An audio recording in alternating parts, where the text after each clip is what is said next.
अब हम पढ़ेंगे परिमेय संख्याओं के बारे में, जिसे हम अंग्रेजी में रैशनल नंबर्स कहते हैं। एक परिमेय संख्या ऐसी संख्या है जिसे p बाय q के रूप में लिखा जा सकता है, जहां p और q पूर्णांक है और q शून्य के बराबर नहीं है। इन संख्याओं को हम इंग्लिश अल्फाबेट के लेटर कैपिटल Q से दर्शाते हैं। तो हम कह सकते हैं कि परिमेय संख्या q बराबर 1/2, 2/4, -3/11 इत्यादि।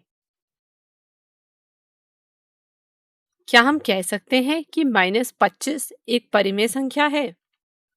जी हाँ, क्योंकि -25 को हम -25/a के फॉर्म में लिख सकते हैं।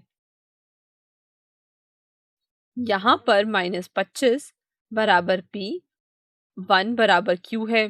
इसका मतलब यह p बाय q की फॉर्म में है, इसलिए यह एक परिमेय संख्या है। चलिए कुछ संख्याएं देखते हैं, क्या इनमें कुछ समानता है? सिंप्लीफाई करने पर हम कह सकते हैं कि सभी संख्याएं एक समान हैं। ऐसी संख्याओं को तुल्य परिमेय संख्या कहा जाता है और अंग्रेजी में इसे इक्विवेलेंट रैशनल नंबर्स। चलिए अब एक प्रश्न देखते हैं कि दिया गया कथन सत्य है या असत्य। प्रश्न कुछ इस प्रकार है, प्रत्येक पूर्ण संख्या एक प्राकृतिक संख्या होती है। क्या ये सत्य है या असत्य? यह एक असत्य वाक्य है, क्योंकि शून्य एक पूर्ण संख्या है लेकिन यह प्राकृतिक संख्या नहीं है। दूसरा प्रश्न, क्या प्रत्येक पूर्णांक एक परिमेय संख्या होती है? जी हाँ, क्योंकि प्रत्येक पूर्णांक m को m/1 के रूप में लिखा जा सकता है और इसलिए यह एक परिमेय संख्या है। तीसरा प्रश्न, क्या प्रत्येक परिमेय संख्या एक पूर्णांक होता है? जी नहीं। उदाहरण के लिए एक परिमेय संख्या 2/7 पूर्णांक नहीं है।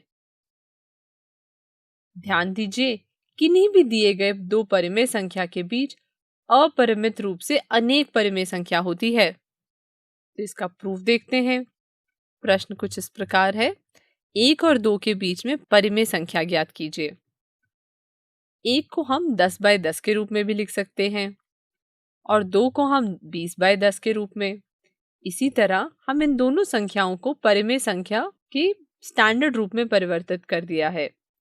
अब हमारे लिए इन दोनों के बीच परिमेय संख्या ज्ञात करना आसान हो गया है। तो 1 और 2 के बीच परिमेय संख्याएं होंगी 11/10, 12/10, 13/10 से लेकर 19/10 तक। और उसी प्रकार 1 को हम 100/100 के रूप में लिख सकते हैं और 2 को हम 200/100 के रूप में लिख सकते हैं। तो 1 और 2 के बीच में परिमेय संख्या होंगी 101/100, 102/100 से लेकर 199/100 तक।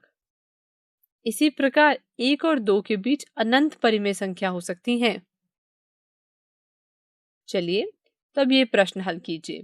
3/5 और 4/5 के बीच 5 परिमेय संख्या ज्ञात कीजिए। वीडियो को रोकें और इस प्रश्न को खुद से हल करने का प्रयास करें।